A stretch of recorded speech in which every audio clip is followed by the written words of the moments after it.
बाघ जिसे हम बड़े गर्व से अपना राष्ट्रीय पशु कहते हैं, भारत की जैव विविधता और पारिस्थितिकी का राजा है। इसी को बचाने की कोशिश में छत्तीसगढ़ सरकार ने एक खास कदम उठाया है। उन्होंने गुरु घासीदास नेशनल पार्क और तैमूर पिंगला अभ्यारण्य को मिलाकर गुरु घासीदास तैमूर पिंगला टाइगर रिजर्व का निर्माण किया। ये नया टाइगर रिजर्व 2829.387 वर्ग किलोमीटर के क्षेत्रफल में फैला है। ये देश का तीसरा सबसे बड़ा टाइगर रिजर्व बन गया है, जहां बाघ के साथ अन्य वन्य जीव भी सुरक्षित रह सकेंगे। इसकी सीमाएं एमसीबी, कोरिया, सूरजपुर और बलरामपुर जिलों से होकर गुजरती हैं। इस रिजर्व की कहानी 2012 में शुरू हुई, जब तत्कालीन छत्तीसगढ़ सरकार ने गुरु घासीदास नेशनल पार्क को टाइगर रिजर्व बनाने का प्रस्ताव रखा। लेकिन समस्या ये थी कि इस क्षेत्र में कई महत्वपूर्ण खनिज खदानें थी, इसीलिए इस योजना को रोक दिया गया। फिर 2021 में राज्य सरकार के प्रस्ताव को केंद्र से मंजूरी मिली, लेकिन विरोध के चलते इसे लागू नहीं किया जा सका। आखिरकार 4 नवंबर 2024 को राजपत्र में इसका नोटिफिकेशन जारी कर दिया गया और छत्तीसगढ़ को अपना चौथा टाइगर रिजर्व मिल गया। अब जब ये नया टाइगर रिजर्व बन चुका है, तो इसे केंद्र और राज्य सरकारों से विशेष बजट और सपोर्ट मिलेगा।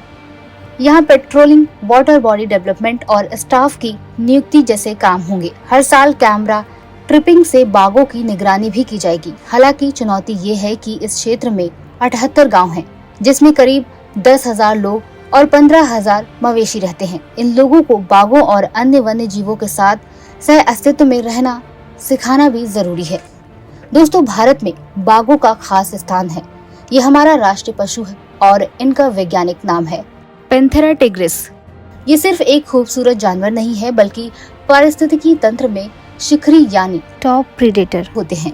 बाघों का काम पारिस्थितिकी तंत्र को संतुलित रखना होता है। जब बाघों की संख्या सही रहती है, तो जंगलों का संतुलन भी बना रहता है और पानी, जलवायु सुरक्षा जैसी चीजों की रक्षा होती है। भारत में इनका पर्यावास ऊंचे पहाड़ों से लेकर मैंग्रोव, दलदलों, घास और मैदानों और घने जंगलों तक फैला हुआ है।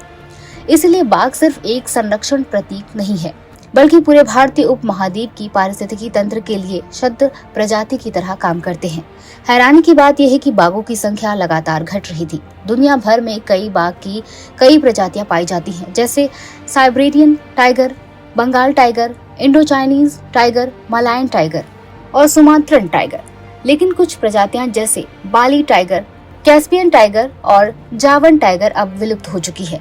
साल 1969 में IUCN यानी international union for conservation of nature ने इन्हें विलुप्त श्रेणी में शामिल कर दिया था और तभी से बाघों के संरक्षण के लिए बड़े कदम उठाए गए। 2010 में सेंट पीटर्सबर्ग में एक बाघ समिट हुई थी, जिसमें बाघों की आबादी को दुगना करने का लक्ष्य रखा गया था। ये तय हुआ कि 2022 तक बाघों की संख्या को बढ़ाना है।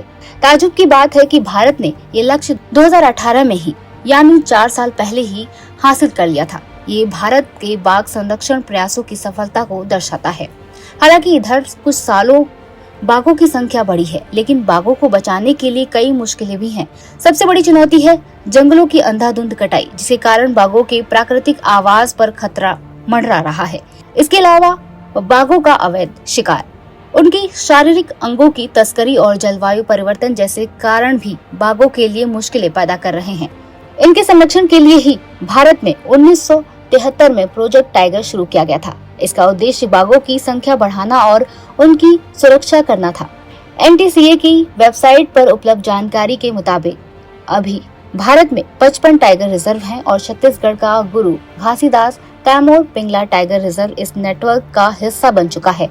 ये देश का 56वां टाइगर रिजर्व है। साथ ही नेशनल टाइगर कंजर्वेशन अथॉरिटी यानी NTCA और वन्य जीव संरक्षण अधिनियम 1972 के तहत राज्य सरकारें बाघ रिजर्व का संरक्षण करती हैं। बाघों के अवैध सीमा पार व्यापार को रोकने के लिए भारत ने नेपाल, चीन और बांग्लादेश के साथ एक समझौते पर हस्ताक्षर किए हैं। इसके अलावा एक अंतर्राष्ट्रीय संगठन ग्लोबल टाइगर फोरम यानी GTF भी बनाया गया है, जिसका उद्देश्य बाघों के संरक्षण के वैश्विक मुद्दे को हल करना है। 1997 में GTF एक स्वतंत्र संगठन बना और इसका मुख्यालय नई दिल्ली में स्थित है। भारत इसका एक संस्थापक सदस्य देश है। तो दोस्तों, बाघों का संरक्षण सिर्फ बाघों के लिए नहीं बल्कि हमारे पूरे पर्यावरण और पारिस्थितिकी तंत्र के लिए जरूरी है। हमें चाहिए कि हम हर संभव तरीके से बाघों को बचाने की कोशिश करें ताकि ये खूबसूरत जानवर हमारे जंगलों में हमेशा दिखे और हमारी धरती के संतुलन को बनाए रखें। अगर आपको ये जानकारी पसंद आई हो तो इस वीडियो को लाइक और शेयर जरूर करें और धैर्य टीवी को सब्सक्राइब करना ना भूलें ताकि हम और ऐसे महत्वपूर्ण विषयों पर जानकारी लेकर आए। धन्यवाद।